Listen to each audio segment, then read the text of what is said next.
You know, I think I'm actually supposed to be sort of the fly in the ointment here and take issue with some of what's been said. And the main thing I want to say is that it's very important that even though it's very natural to be concerned about emergency response, I mean, we are at enormous risk. Emergency response is a distraction from what we have to do. And we need not be polite to the railroads, and we need not be polite to our state and local officials who keep pretending that they can be prepared. We need not be polite.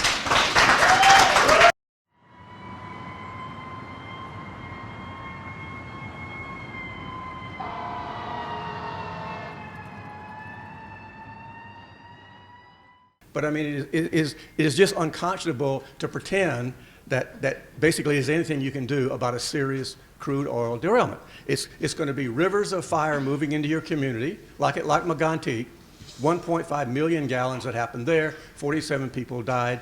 And the fire chief from Maine who responded to that accident, is Tim Pellerin from Maine, the fire chief who responded to the Megantic disaster, after a long presentation about how difficult it was, his final word was, "We must not be focusing on emergency response, we must be focusing on prevention."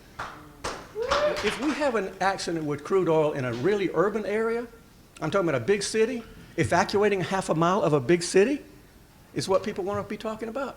I mean, in terms of a crude oil derailment, you don't have days something to do this. This is like, most of the people in Megantic were dead in the first few minutes.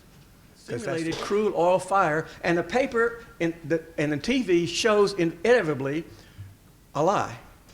As if firefighters ever have or ever will get this close to a burning crude oil tank car. It's a lie.